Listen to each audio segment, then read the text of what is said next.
আচ্ছা, ওয়ালাইকুম সালাম। ভালো আছি, আশা করছি তোমরাও ভালো আছো। তো তোমাদের তো পরীক্ষার আর কয়দিন? আর 20 দিন সময় আছে, 20-22 দিন।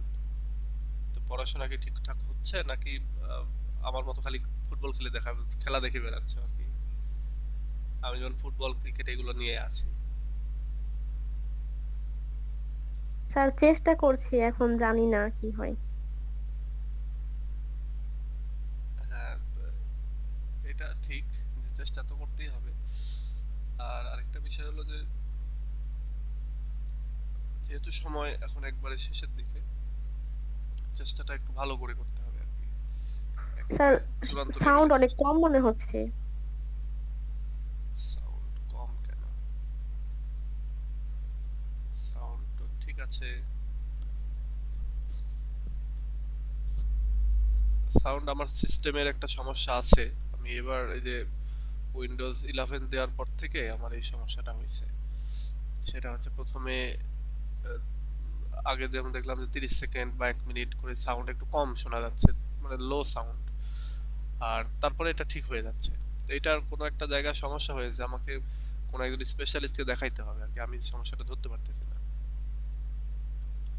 তো যাই হোক, এটা ঠিক হয়ে যাবে। আর আমি যখন ভিডিওটা দিব তখন একটু সাউন্ডটা বাড়ায় দিব, সমস্যা নেই। আচ্ছা, দেখো আজকে আমাদের যে কোশ্চেনটা সেটা হলো, আমরা পড়বো আজকে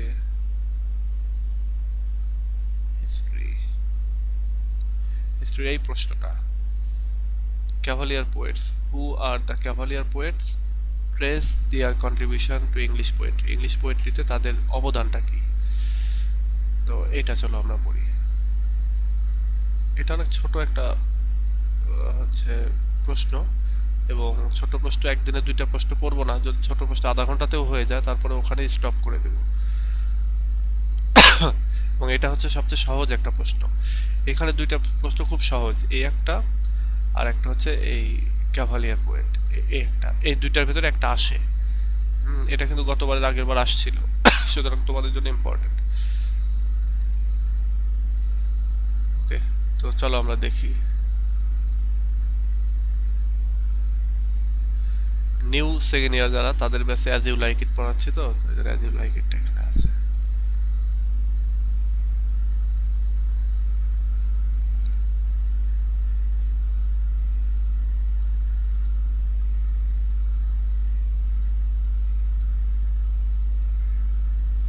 ওকে, চলো দেখি এটা। দেখো এখানে বলতেছে that the term cavalier is loosely used before a group of lyric poets who flourished during the reign of Charles one. অর্থাৎ রিফরমেশনের ওই সময়টাতে চার্লস ওয়ানের যে যুগটা আর কি, তো সেই সময়টাতেই ক্যাভালিয়ার এই টার্মটা ইউজ করা হতো কিছু হচ্ছে লিরিক পোয়েটদের এগেনস্টে। মানে তাদেরকে আর কি বলা হতো এগেনস্টে, ঠিক না, তাদের বিরুদ্ধে ঠিক না, বলা হচ্ছে যে তাদেরকে এই লিরিক পোয়েট ইয়ে ক্যাভালিয়ার পোয়েট বা ক্যাভালিয়ার হিসেবে তাদেরকে সম্বোধন করা হতো। তো ক্যাভালিয়ার মানে হচ্ছে মূলত আহ, মানে এটাকে কি বলে, অশ্বারোহী। যদিও ক্যাভালিয়ার মানে অশ্বারোহী, তবে এখানে অন্য অর্থে ব্যবহার করা হয়, এখানে নিন্দিত অর্থে এক কথায়। They were mostly courtiers and owed love and loyalty to the monarch, তারা মূলত চাটুকার টাইপের আর কি। মানে এখানে ক্যাভালিয়ার বলতে চাটুকার টাইপের, মানে তারা কিংকে সাপোর্ট করে। এবং ইংলিশ যে সিভিল ওয়ার হয়েছিল সেই সময়টাতেই চার্লস ওয়ানকে তারা সাপোর্ট করেছিল, এবং চার্লস ওয়ানের পক্ষে তারা কবিতা লিখত। তো দে আর মোস্টলি কোর্টিয়ার, তারা সবাই সভাসদ বর্গ ছিল, মানে রাজপ্রাসাদেই তারা চাকরি বাকরি করত। এবং তারা রাজপ্রাসাদ থেকে বা রাজার কাছ থেকে অনেক আনুগত্য দেখানো বা ভালোবাসা রাজার কাছ থেকে পাওয়া, সেগুলো তারা পেত আর কি। দেয়ার পোয়েমস আর সেকুলার, তাদের পোয়েমগুলো হচ্ছে সব secular poem. No doubt lyrical, নিঃসন্দেহে সেগুলো হচ্ছে লিরিক্যালও বটে, but rather written in a light hearted tone, এবং এগুলো খুবই লাইট সফট হার্টেড টোনে লিখা। Love is mainly a theme in their poems, তাদের যে কবিতা সেই কবিতার মেইন থিমই হচ্ছে ভালোবাসা, লাভ। but this love treated by them is more attached to temporal or immediate pleasure. কিন্তু এই এই যে ভালোবাসাগুলো তাদের কবিতার ভিতরে রয়েছে এগুলো সবই টেম্পোরাল ভালোবাসা বা ইমিডিয়েট প্লেজার, মানে এক কথায় আহ, এই ভালোবাসাগুলো হচ্ছে প্ল্যাটোনিক লাভ না। তোমরা ওই যে জানো যে ভালোবাসা দুই রকমের, একটা হচ্ছে প্ল্যাটোনিক আর একটা বাইরনিক। তো বাইরেরিক ভালোবাসাটা হচ্ছে ফিজিক্যাল ভালোবাসা, শরীরের প্রতি যে ভালোবাসা সেটা, মানে অনেকটা বলতে পারো দুশ্চরিত্রের যে ভালোবাসা সেটা। আর প্ল্যাটোনিক লাভ হচ্ছে একেবারে পিওর যে ভালোবাসা সেটা। তো এখানকার যে ভালোবাসার কথা বা যে ভালোবাসাগুলো নিয়ে তারা কবিতা লিখতো সেগুলো সবই ছিল হচ্ছে এই ইনফ্যাচুয়েশন টাইপের ভালোবাসা। Among these Cavalier poets, Lovelace, Suckling, Crowe, Cleveland, Robert Herrick, and Waller are also found to bear some allegiance to Cavalier poetry.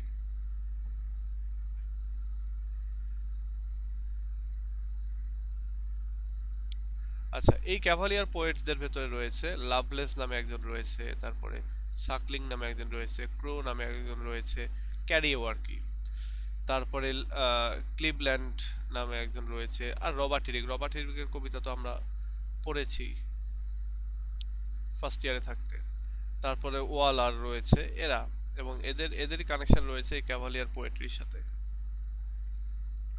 তো এখানে শুরুতে চলো আমরা যেহেতু বলতেছি তাদের কন্ট্রিবিউশনটা, আমরা যেহেতু ইংলিশ পোয়েট্রিতে তাদের অবদানটা যেহেতু আমরা লিখবো সেহেতু এবার তাদের অবদানটা শুরু করলাম। তো শুরুতে আসতেছে হচ্ছে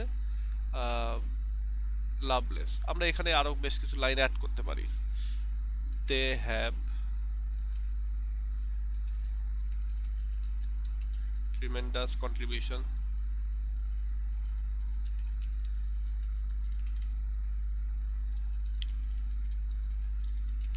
English poetry as we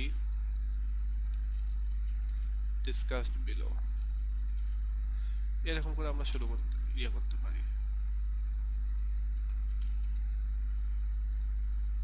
শুরুতে আসতেছে Lovelace an impulsive, wealthy, handsome son of an English knight was quite a popular figure in the royal court। বলতেছে এই যে লাভলেস ছিলেন খুবই পপুলার, আমাদের যে রয়্যাল কোর্ট সেই রয়্যাল কোর্টে খুবই পপুলার ছিলেন। তিনি ছিলেন ইম্পালসিভ, মানে খুব আবেগী, তিনি ছিলেন সম্পদশালী এবং খুবই হ্যান্ডসাম ছিলেন। এবং তার বাবা ছিল একজন ইংলিশ নাইট, একজন ইংলিশ বীর যোদ্ধা বা বীর আর কি, এবং রাজপ্রাসাদে তার একটা বেশ ভালো সুনাম ছিল। He was intimate to the king and even spent money on his behalf। বলতেছে যে তিনি রাজার খুবই ইন্টিমেট ছিলেন, রাজার খুব কাছের লোক, এমনকি তিনি রাজার পক্ষেও টাকা পয়সা খরচ করতেন, যেহেতু তিনি ওয়েলদি লোক ছিলেন, যেহেতু রাজার পক্ষে টাকা পয়সা খরচ করতেন। The পিউরিটানস ইমপ্রিজন্ড him. পিউরিটান যারা ছিল, পিউরিটান, ওই যে পিউরিটানের যে সময়টা আর কি রিফরমেশনের পরে, তো এই পিউরিটানরা তাকে বন্দি করেছিল and set him free only after the execution of Charles one, এবং তাকে মুক্ত করে দেয় চার্লস ওয়ান, অর্থাৎ কিংকে যখন তারা হত্যা করার পরে এই লাভলেসকে ছেড়ে দেয়। লাভলেস ওয়াজ প্রলিফিক পোয়েট। লাভলেস খুব ভালো একটা পোয়েট ছিলেন, তার মাথা খুবই প্রলিফিক ছিল, উর্বর ছিল, অনেক ভালো কবিতা লিখতে পারতেন। His poetical works were almost forgotten but subsequently revived by Thomas Percy. তার কবিতাগুলি প্রায় মানে ভুলে যাওয়ার মতো অবস্থা হয়ে গিয়েছিল, কিন্তু যেটা হয় যে এটা আবার রিভাইভ করে থমাস পার্সি নামে একজন। তার ওয়ার্কগুলোর নাম হচ্ছে, একটা হচ্ছে লুকাসটা, তারপরে going to the war, the Althea from prison and so on, মানে এগুলো হচ্ছে তার রাইটিং এর নাম। তো এই এই এই রাইটিংগুলো তিনি লিখেছেন। দেখো একটাও কিন্তু আমাদের পরিচিত না, তো তার মানে এই রাইটারগুলো যেহেতু মানে অপরিচিত হওয়ার কারণ কি, এটা সমসাময়িক সময়টাতে চলেছে, বাট পরবর্তী তার পরিচিত না হওয়ার কারণ হচ্ছে এই রাইটিংগুলো সবই ওই যে বলতেছে যে টেম্পোরাল লাভ বা টেম্পোরাল ভালোবাসা নিয়ে এগুলো লেখা, সেজন্য।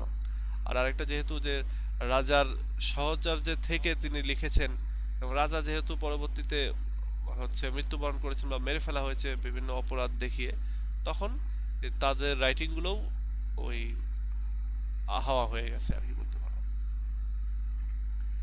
এরপরে আসো সাকলিং। সাকলিং নামে একজন, সেটা হচ্ছে যে Suckling was equally are royalist who even committed suicide to avoid arrest by the Puritans. Suckling সে ছিল একজন রয়্যালিস্ট, এবং সে হচ্ছে আহ, যখন চার্লসকে বন্দি করা হয় বা চার্লসকে মারা হবে তার আগে পিউরিটানরা তাকেও গ্রেপ্তার করতে যায়, কিন্তু পিউরিটানরা তার ওখানে পৌঁছানোর আগে সে সুইসাইড করে, সে অ্যারেস্ট হবার ভয়ে সুইসাইড করে।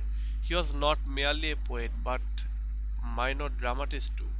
সে শুধুমাত্র কবি যে ছিল তাও না, সে একজন ছোটখাটো ড্রামাটিস্টও ছিল, নাট্যকারও ছিল, সে নাটকও লিখত, প্লে রাইট ছিল আর কি। His poetry is not bulky and essentially frivolous and witty. আমাদের যে সাকলিং, তার কবিতা হচ্ছে অত মানে সেরকম কোনো বাল্কি টাইপের কবিতা না, মানে আহ, কি বলে এটাকে, বাল্ক মানে তো অনেক বেশি বা বড়। তার মানে আমরা যেটা বলতে পারি যে তার পোয়েট্রি খুব বড় না, বা খুব বেশি তিনি যে লিখেছেন তাও তিনি লিখেননি। এবং ইসেনশিয়ালি ফ্রিভোলাস অ্যান্ড উইটি, তার কবিতাগুলি মূলত ছিল ছোট ছোট এবং উইটি, হুম, উইটি ছিল, মানে তিনি তার কবিতাগুলো দিয়ে ছোট ছোট যেন চিন্তা ভাবনাগুলি, ছোট ছোট বিষয় নিয়ে তিনি অনেক চমৎকারভাবে উপস্থাপন করেছেন এইটা। Love is the dominant theme of his lyrics which have a musical swing. বলতে তার যে ইয়েগুলো, কবিতাগুলো, সেগুলোতে ভালোবাসা ছিল একটা ডমিনেন্ট থিম, এবং এইখানে মিউজিক ছিল, যে লিরিকটা ছিল সেই লিরিকের ভিতরে মিউজিকটাও ছিল আর কি। His wedding ode in the form of a ballad upon wedding is greatly popular. তার একটা ওয়েডিং ওড ছিল। ওই যে ওয়েডিং ওড বলতে আমরা আমাদের আগেকার গ্রাম্য জীবনে দেখেছি না যে বিয়ের সময় গান গাইতো, তো এরকম বিয়ের গান নিয়ে তার একটা কালেকশন ছিল বা তার একটা রাইটিং ছিল আর কি। তো এই রাইটিংটার নাম হচ্ছে এ ব্যালাড আপন ওয়েডিং, ওয়েডিং এর উপর একটা ব্যালাড, এবং এটা বেশ ভালো পপুলার ছিল সেই সময়টাতে, বা একটা সময় ছিল এটা অনেক পপুলার ছিল। এখন যেমন বিয়ের গান হলেই আমরা কত বক্স টক্স নিয়ে এসে অনেক জোরে জোরে গান বাজাই, হিন্দি গান কি গান বাজতেছে আমরা বুঝি না, বাট আগে একটা সময় ছিল যে এখানে আমিও দেখেছি আমাদের আমাদের এলাকাতেও, আমাদের গ্রামে, আমাদের এলাকাতেও 2000 সালের আগে আর কি, 2000 সালের আগে এই গানগুলো ব্যাপকভাবে চালু হতো। 2001-2 সালের দিকে যে সিডি আছে না, সিডি যখন নামলো তারপর থেকে ধীরে ধীরে ধীরে ধীরে এই গানগুলো আউট হতে থাকলো। তারপরে তো 2008-9 এর দিকে যখন মেমোরি কার্ড আসলো আর কি, 5-6 সালের দিকে মেমোরি কার্ড যখন আসলো, এরপর থেকে এগুলো হাওয়া হয়ে গেল। সিডিটাও তো এখন আর নাই।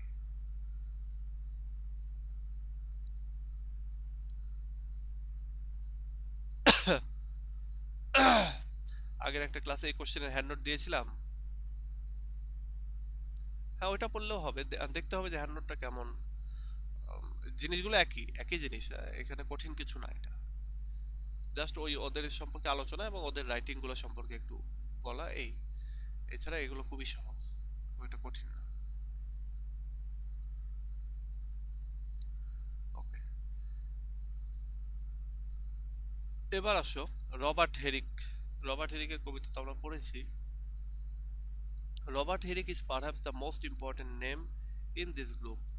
এই গ্রুপের ভেতরে, এই ক্যাভালিয়ার পোয়েটদের ভেতরে রবার্ট হেরিক হচ্ছে সবচেয়ে গুরুত্বপূর্ণ একজন ব্যক্তি। His poems are lyrical, full of wit and amorous sentiments. তার যে রাইটিং গুলো, সেই রাইটিং গুলো হচ্ছে আহ, খুবই লিরিক্যাল, তার পোয়েম গুলো লিরিক্যাল, এবং এখানে উইট রয়েছে, অ্যামোরাস সেন্টিমেন্ট মানে কামুক যে বিষয়টা সেটা রয়েছে, মানে প্রেমিকাকে পাওয়ার বা প্রেমিককে পাওয়ার যে আকাঙ্ক্ষা, সেই আকাঙ্ক্ষাটা রয়েছে তার রাইটিং এর ভিতরে, এই সেন্টিমেন্টটা রয়েছে। His important collection of poems is Hesperides. Hesperides এটা হচ্ছে খুব ভালো একটা কালেকশন, এটা তার গুরুত্বপূর্ণ একটা কালেকশন।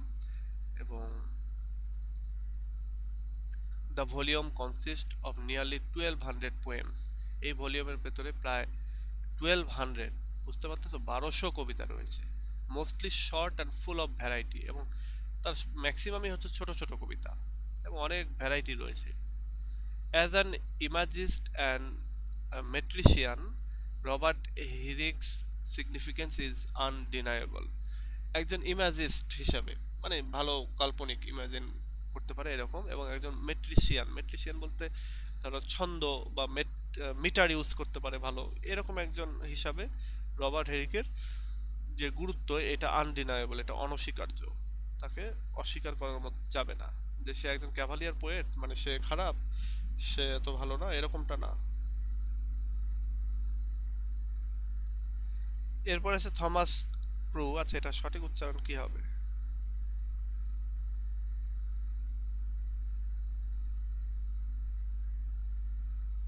এই দেখো এইখানেই আছে হচ্ছে আমাদের গুগল ট্রান্সলেটরের ব্যবহার।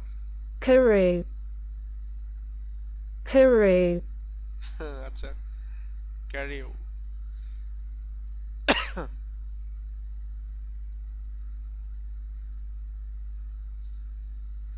আচ্ছা, Thomas ক্যারিও, another name of this group, is known for his courtly amorous verses. আচ্ছা, থমাস ক্যারিও তিনি বিখ্যাত তার যে অ্যামোরাস ভার্সেস অর্থাৎ প্রেম ভালোবাসা নিয়ে তার যে নোংরা নোংরা যে কবিতা বা ভার্স সেগুলোর কথা বলা হচ্ছে। His love poems such as The Rapture are particularly well remembered. তার একটা ভালোবাসার কবিতা রয়েছে, সেটার নাম হচ্ছে দ্য র্যাপচার। র্যাপচার মানে কিন্তু আনন্দ, হ্যাঁ। তো এই র্যাপচার এটা বেশ ভালোভাবেই রিমেম্বার করা হয়, বেশ মানে পরিচিত আর কি। In him is seen A perfectly polished poet, মানে তিনি একজন পারফেক্টলি পলিশড পোয়েট। আমরা এখানে ইন হিম এটা না দিয়ে he is seen as a perfectly polished poet, আর তাকে দেখা হয় একটা পারফেক্টলি পলিশড পোয়েট হিসাবে, মানে খুব ভালো একজন পোয়েট হিসেবে দেখা হয়। এবার আসো পোয়েটিক স্টাইল। এই যে ক্যাভালিয়ার পোয়েট তাদের পোয়েটিক স্টাইলটা কি, তাদের স্টাইল কেমন ছিল? আমরা এই যে ক্যাভালিয়ার পোয়েট সম্পর্কে কিন্তু পড়ে ফেললাম, 1 2 3 4 চারজন সম্পর্কে আমরা পড়ে ফেললাম। এবার আমরা এখানে পোয়েটিক স্টাইল সম্পর্কে পড়ি, তারা এত বিখ্যাত কেন। The tone of the cavalier poets as indicated is always light and frivolous. আমাদের যে ক্যাভালিয়ার যে পোয়েটরা তাদের কবিতার যে টোন এটা খুবই হালকা এবং ফ্রিভোলাস, তুচ্ছ, মানে অত যে জমকালো বা জমজমাট যে টোন বা অনেক বিখ্যাত বা অনেক অ্যানালাইসিস করার যে জিনিস তা না, খুবই সাধারণ জিনিস, মানে ওই যে আম পাতা জোড়া জোড়া মারবো চাবুক চলবো ঘোড়া এরকম টাইপের। এই কবিতাকে নিয়ে কোনো বিশ্লেষণ করা যায় বা বিশ্লেষণ করলে কি তেমন কিছু পাওয়া যাবে? যাবে না, এই টাইপের আর কি। তারপরে they seem to take matters rather lightly, তারা যে কোনো বিষয়কেই খুব লাইটলি নিত, যে কোনো ম্যাটারকে, যে কোনো সাবজেক্ট ম্যাটার বা যে কোনো বিষয়কে খুব লাইটলি নিয়ে তারা সেটা নিয়ে কবিতা লিখত। Suckling is found to love at the travels and pains of life. Suckling সে হচ্ছে মানুষের জীবনের যে সমস্যা এবং যে ব্যথা কষ্ট সেগুলোকে নিয়ে সে হচ্ছে উপহাস করতো বা লাভ করতো, হাসি ঠাট্টা করতো। ক্যারিউ রাইটস with irresistible impetuously. এটার মানে কি? যখন নোট করি তখন তো লিখি, পরে ভুলে যাই আবার। অনুপ্রেরণা, আবেগ, impetuosity, ইম্পেটুয়াসিটি, ধৈর্যহীন, দমকা, হঠকারিতা, আবেগ, দ্রুততা। এখানে আমরা কি অর্থ তাহলে ইউজ করতেছি? আচ্ছা, caries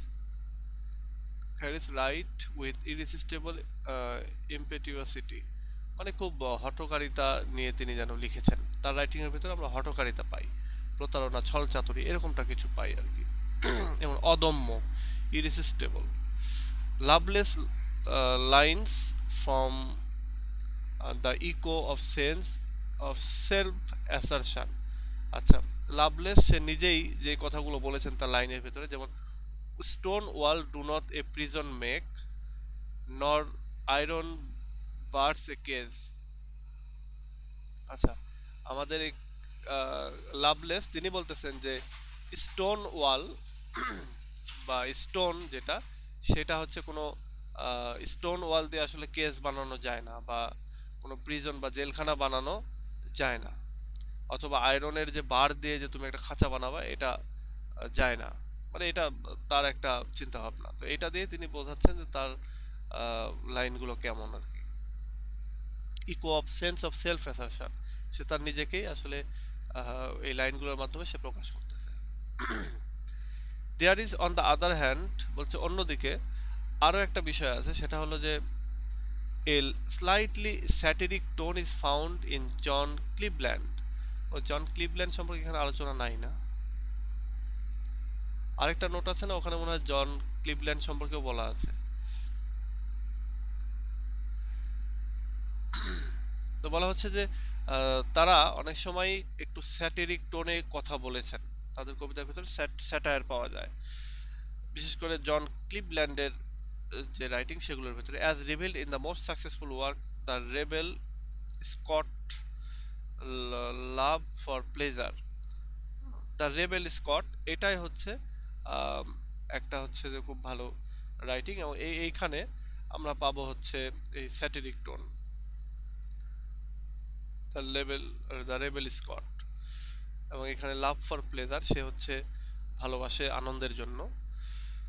and immediate enjoyment however is marked in Herrick's famous line, এবং তার রাইটিং এর ভেতর আমরা পাবো হচ্ছে সে, মানে যে এই রাইটিংটা, ক্লিভল্যান্ডের এই রাইটিংটা হচ্ছে তোমার আম, মানে আনন্দের জন্য যে ভালোবাসা, ফিজিক্যাল লাভ যেটা, সেটাকে নিয়ে লিখেছেন।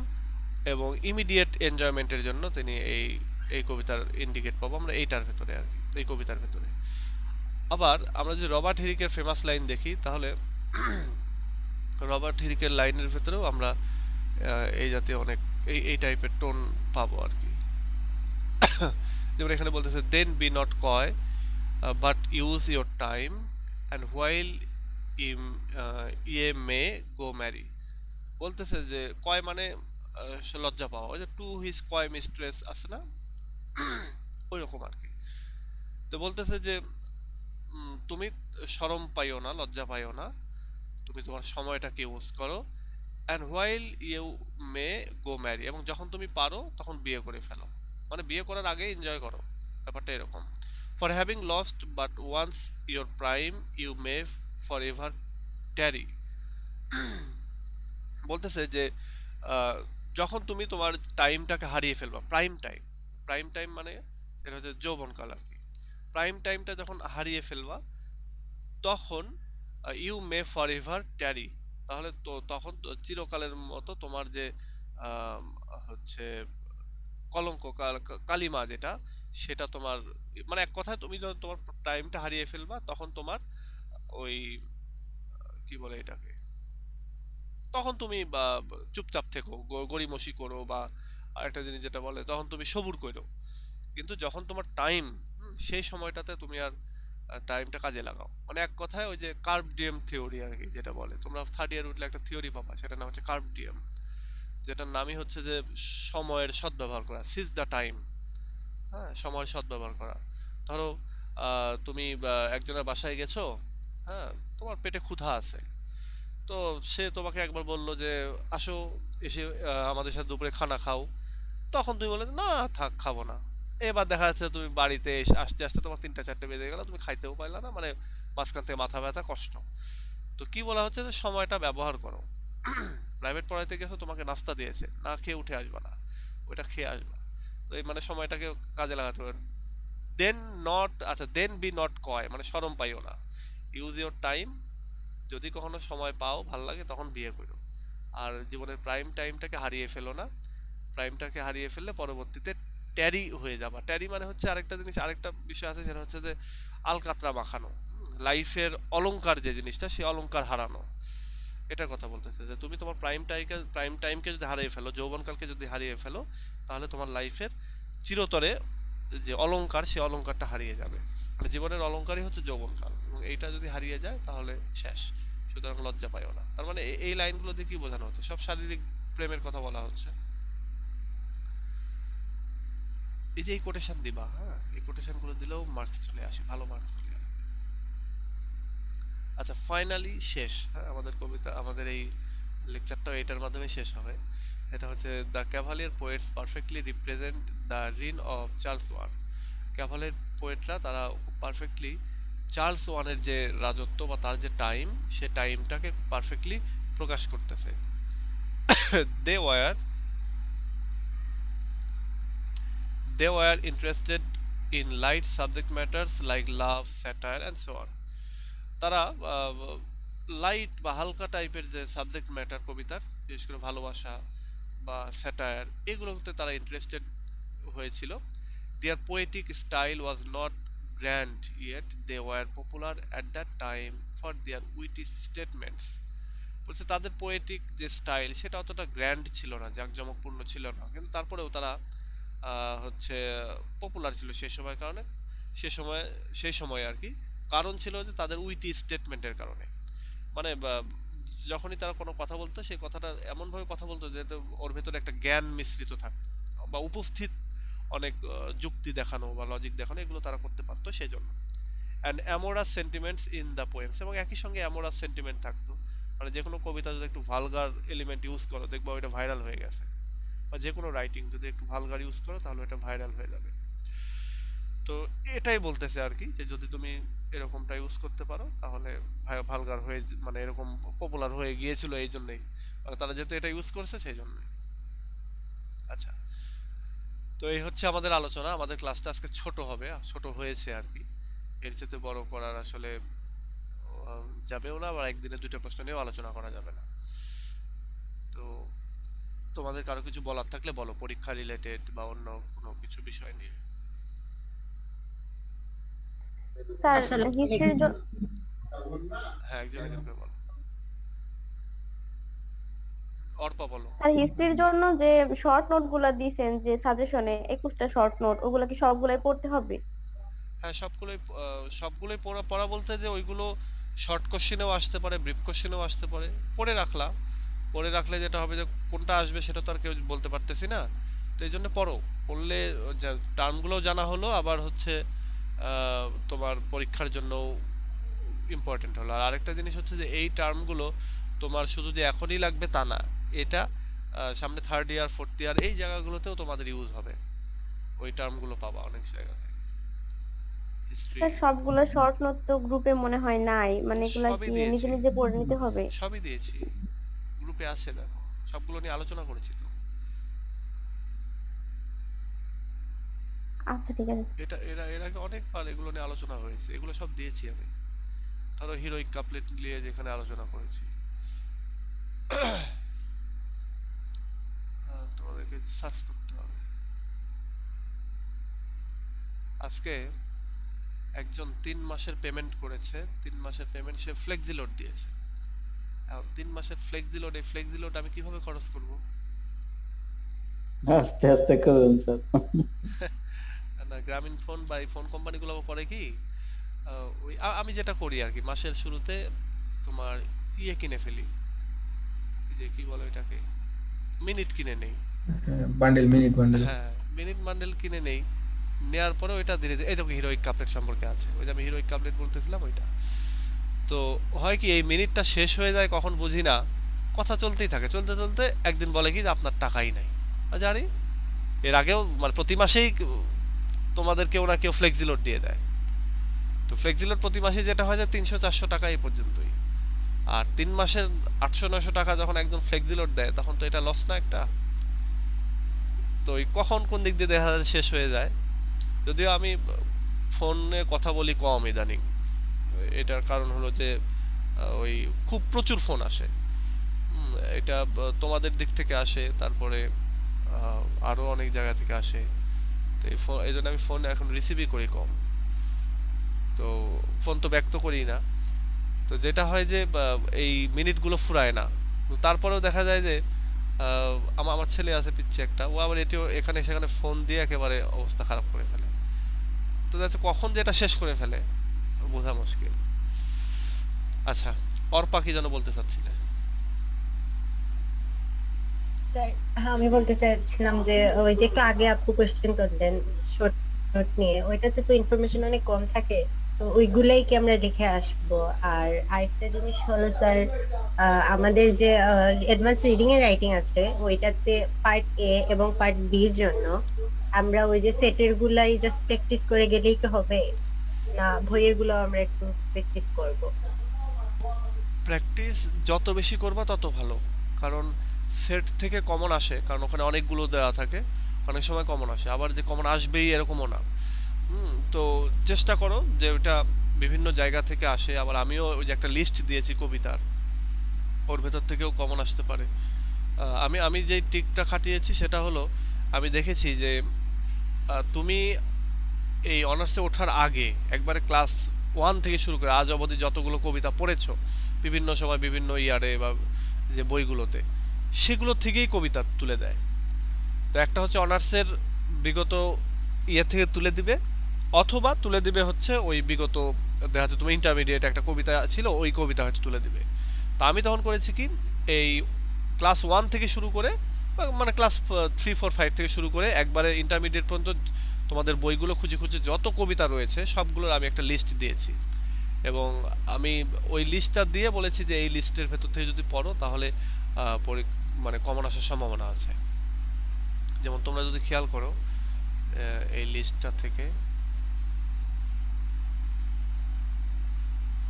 এখানে আমি তেমন কিছু দেওয়ার নাই আসলে, হ্যাঁ, তারপরে ওই যে এখানে কিছু ইয়ে দিয়েছি। এখানে লাস্টে পার্ট বি এর এখানে কিছু দেওয়া আছে, এবং এই যে পার্ট সি এর যেমন এইগুলো হচ্ছে আমাদের এই প্রথম কয়েকটা, এই যে বিভিন্ন সময় আসছে সেইগুলো এই পর্যন্ত, এখান থেকে এই পর্যন্ত। স্যার, প্রবলেম কোন জায়গায় হচ্ছে, ওই যে পার্ট এ এবং পার্ট বি ওইটাতে তো অনেক মার্কস কভার করে, তো হ্যাঁ, এটার জন্য কিভাবে প্রিপারেশনস নিব বুঝতে পারতেছি না অ্যাডভান্স রিডিং এন্ড রাইটিং এর ক্ষেত্রে। এগুলোতে তো প্যাসেজ আসবে না। হ্যাঁ, এই প্যাসেজ হ্যাঁ, থেকে তো এটা থেকে কিভাবে প্যাসেজ ভালো থেকে আনসার করা যায়? প্যাসেজ থেকে এটা নিয়ে তো আমি ক্লাস নিয়েছি, হ্যাঁ, ওই ক্লাসগুলোই আবার দেখতে হবে। আর এই পার্ট বি তো সহজ, পার্ট এ তো আমি কোশ্চেনটা দেখি, দাঁড়াও, কোশ্চেনটা এই গ্রুপে আছে। এই যে এখান থেকে তো পার্ট এ, এগুলো তো সহজ হবে, প্যাসেজ থেকে তুমি লিখবা। আহ, আর রাইটিং এর অংশ তো এটা হচ্ছে তোমাদের ফার্স্ট ইয়ারে যে ইয়ে রাইটিং পার্টটা ছিল ওইটা থেকে পড়লে ওখান থেকে কোশ্চেনগুলো আসে। তারপরে পার্ট বিটা একটু কঠিন হয়, কারণ এখানে এই যে কোশ্চেনগুলো পড়তে হয়। পার্ট বিটা একটু কঠিন হয়, কিন্তু পার্ট বিটা নিয়ে প্র্যাকটিস করতে হয়। এটা পরীক্ষার আগে এখন এসে যদি বলো যে কিভাবে করব তাহলে হবে না। এটা দেখা যায় যে তুমি যখন সেকেন্ড ইয়ারে উঠেছো তার প্রথম 3 মাসের মধ্যে এগুলো কভার করে ফেলতে হয়, এবং তার মানে এগুলো কিভাবে পড়বে এটা জেনে নিতে হয়, এবং তারপরে ওগুলোই সারা বছর পড়তে হয়, প্র্যাকটিস করতে হয়। তো যেমন এই যে এখানে পার্ট রিডিং স্কিলের যে পার্ট বি সেটা সহজ, বাট রাইটিং স্কিলের যে পার্ট হচ্ছে 2 যেটা, এটা একটু কঠিন, এবং এটাই যে এখানে যেমন দেয়া আছে, এবং এগুলো তো আমি একটা একটা করে ধরে ধরে পড়িয়ে দিয়েছি যে 7 নাম্বার কিভাবে পড়তে হবে, 8 নাম্বার কিভাবে পড়তে হবে, 9 নাম্বার কিভাবে পড়তে হবে। তা এগুলো নিয়ে আমি আবার তোমাদের সাথে আলোচনা করব, তো এই যে সামনে আহ, হয়তো 20 22 তারিখের পরে গিয়ে আমি একটা দুইটা ক্লাস আবার এগুলোর উপরে নিব, নিয়ে তারপরে আমরা আবার হচ্ছে তোমরা তখন পরীক্ষার জন্য চলে যাবা। এই যে স্যার, হ্যাঁ, এ, এই যে বলছিলাম যে হিস্ট্রি যে ফিচার গুলা, হ্যাঁ, হুম, এই ফিচার গুলা মানে আপনার এখানে যেখানে দেখলাম ওখানে তো স্যার এই ডিটেইল নাই, মানে ছোট ছোট দেওয়া আছে, আমি অনেকগুলো বুঝি না, তো হুম, হুম। সেক্ষেত্রে কি করা? সেগুলো বুঝবা, কারণ ওইগুলো হিস্ট্রির ক্লাসগুলোতে দেখো, আমি যে ক্লাসগুলো করিয়েছি সেগুলোতে এটা এটা নিয়ে আলোচনা করেছি। তো তুমি যেটা হিস্ট্রির কথা বলতেছো তো এগুলো নিয়ে আলোচনা করেছি, দাঁড়াও আমি তোমাকে দেখাই।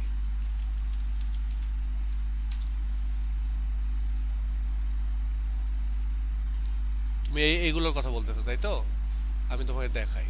Yes. Feature of Anglo Saxon period, এটা তোমাকে দেখাই। এগুলো যদি একটু মার্ক করে দিতেন আর কি, কোনগুলো কোনগুলো আমরা রাখবো আর কি। এখন অনেক সময় অনেকগুলো তো এই কারণে মুছে দিয়েছে। ফিচার্স অফ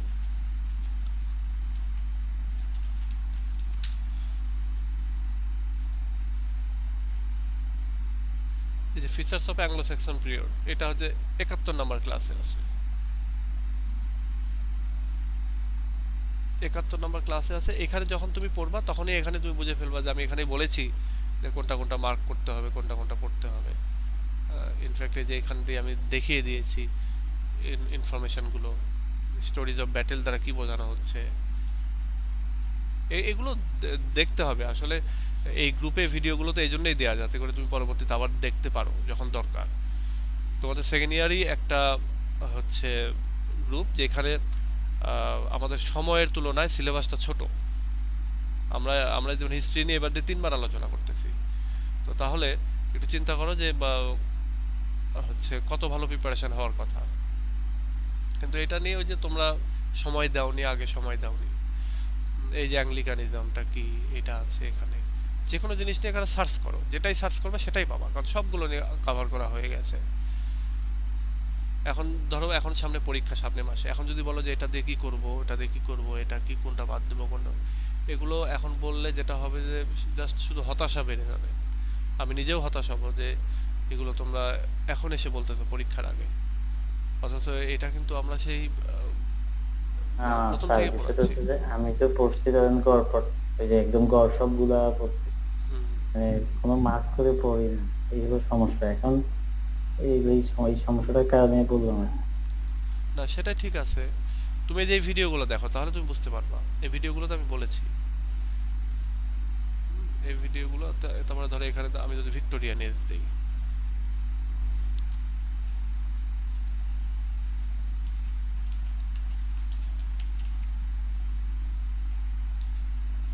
ভিক্টোরিয়ান এজ, এই যে ভিক্টোরিয়ান 33 নম্বর ক্লাসে আছে ফিচার অফ ভিক্টোরিয়ান এজ। এই যে এইখান থেকে আমার যে এই হিস্ট্রিটা, এইখান থেকেই দেখো, আমি তোমরা স্ক্রিনশট দেখতে পাচ্ছ হয়তো স্ক্রিনটা, এইখান থেকে আমি বোঝাচ্ছি। এই ক্লাসগুলো দেখে দেখে পড়তে হবে। আমি জানি তোমরা অনেকেই তো পরে জয়েন করেছো, শুরুর দিকে থেকে যারা আছে তারা এগুলো বোঝার কথা আর কি।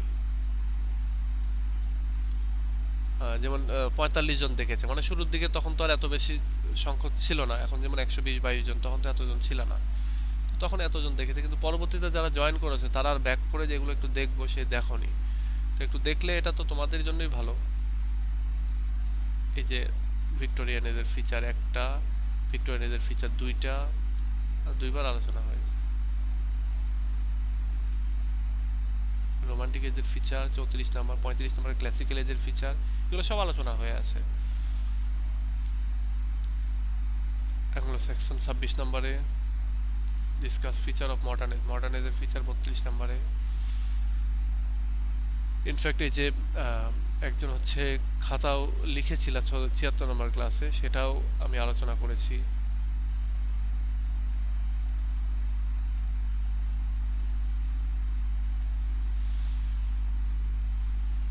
আচ্ছা, আর কারো কিছু বলার আছে? স্যার ওই শর্ট নোটের মধ্যে স্যার নিও ক্লাসিসিজম, তারপর ভিক্টোরিয়ানিজম, পুরিটানিজম, এইগুলা স্যার ওই মানে এইগুলা থেকে আমি কিভাবে এই টার্মগুলা মানে আমি নিতে পারি? এটা কোনো শর্ট কোনো টেকনিক আছে যেটা বললে বুঝতে পারবো? আমি বুঝিনি, আরেকবার বলো তো। স্যার এই যে সবগুলোর সাথে যে আইএসএম ইজম লাগানো, যে ভিক্টোরিয়ানিজম, নিও ক্লাসিসিজম, তারপর হ্যাঁ পুরিটানিজম, তো হ্যাঁ, এইগুলা ভিক্টোরিয়ান এজ বা পুরিটান এজ, এই এজ গুলা থেকে কিভাবে মানে আইডিয়া করে নিতে পারি? এরকম কোনো শর্ট টেকনিক আছে যেটা নাকি বললে বুঝতে পারবো যে এভাবে এভাবে আমি নিতে পারি? পিউরিটানিজম মানে জি হচ্ছে স্যার। ওই, ইজম মানে মতবাদ, ভিক্টোরিয়ানিজম মানে ভিক্টোরিয়ান মতবাদ, মানে ভিক্টোরিয়ান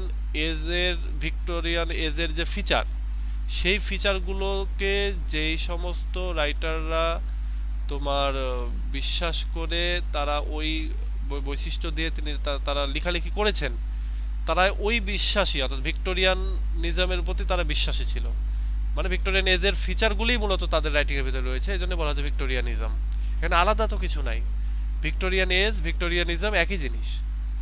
ভিক্টোরিয়ান, তাহলে স্যার এটা নিয়ে আসলে আমি শুধু ওই এজ গুলা হ্যাঁ হ্যাঁ হ্যাঁ সম্পর্কে ওই লিখলেই হ্যাঁ হয়ে ওই যাবে। এজগুলো লিখলেই হবে। স্যার এটার জন্যই জিজ্ঞেস করছি। আচ্ছা এজ স্যার, থ্যাংক এইটা, ইউ। এজ এইটা এত, যেমন কি কি লিখবা, ধরো আমি বলি, ধরো একটা এজ সম্পর্কে আসলো, একটা এজ সম্পর্কে আসলো, তুমি লিখবা হচ্ছে হোয়াট ইজ দ্যাট এজ, হ্যাঁ, তারপর লিখবা হচ্ছে টাইম স্প্যান, মানে ডিউরেশনটা কত, তারপর দেখবা হচ্ছে ওই এজের ফিচার্স দিবা, তারপরে দেখবা হচ্ছে ওই এজের রাইটার, রাইটার কারা রয়েছে, তাদের রাইটিংসের নাম, এনাফ।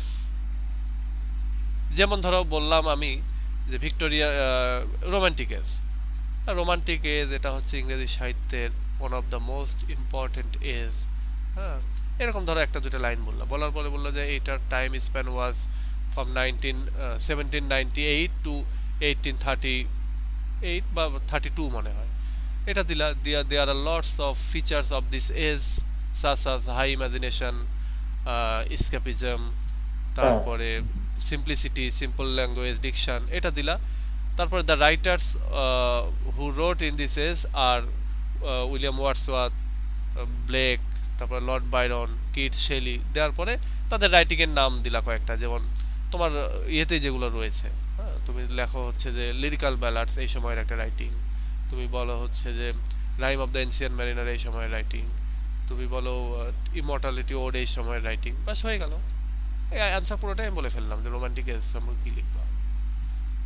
তো এখন এই যে টাইম স্পেন গুলা, তারপরে রাইটিং গুলা, হ্যাঁ স্যার, হুম। এগুলা তো এক জায়গায় এক এক রকম, তাহলে কোনটা ফলো করব?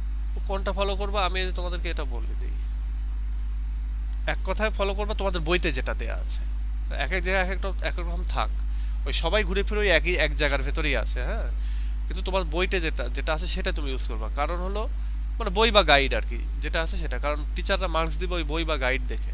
যেমন আমার এখানটাতে আমি বলতে পারি যে একবার অথেন্টিক, কারণ হচ্ছে যে এই জায়গাগুলো আমি উইকিপিডিয়া থেকে নিয়েছি, বিভিন্ন জায়গা থেকে নিয়েছি, কিন্তু এর পরেও এই জায়গাগুলোর সাথে বইয়ের একটু হেরফের থাকে, তো টিচাররা তো আর আমার এটা দেখে মার্কস দিবে না তোমাকে, তোমাকে টিচাররা মার্কস দিবে তোমাদের নোট গাইড বই এগুলো দেখে। তোমরা একটু চেষ্টা করো তোমাদের নোট গাইডের সাথে যেটা আছে সেটাই দেওয়ার জন্য। যেমন অনেকে এখানে দিবে হচ্ছে 1832, অনেকে বলবে 1838, আমি পেয়েছি উইকিপিডিয়া হচ্ছে 1837, আমি 37 দিয়েছি। তারপর ভিক্টোরিয়ানে 1901, 37 থেকে 1901 দিয়েছি, এটা এইভাবে দিয়েছি। তো আমারটা এখানকার অথেন্টিক, কিন্তু এটা দিলে অনেক সময় মার্কস পাবো না যদি বইয়ের সাথে না মিলে, কারণ টিচাররা, আমাদের টিচাররা খুব ভালো এক্সপিরিয়েন্স টিচার, তো ওই জন্য তারা আর ওই আপডেট খুঁজে না, ওই জীবনে একবার যা বইতে পাইছে ওই ওই দেখে দেখে মার্কস দেয়।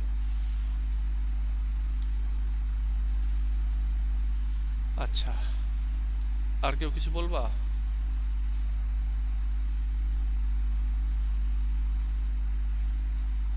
আচ্ছা ঠিক আছে, তাহলে আজকে এ পর্যন্তই, ভালো থেকো সবাই। নেক্সট ক্লাসে আমি চেষ্টা করবো 2টা নোট একসঙ্গে পড়ানোর জন্য।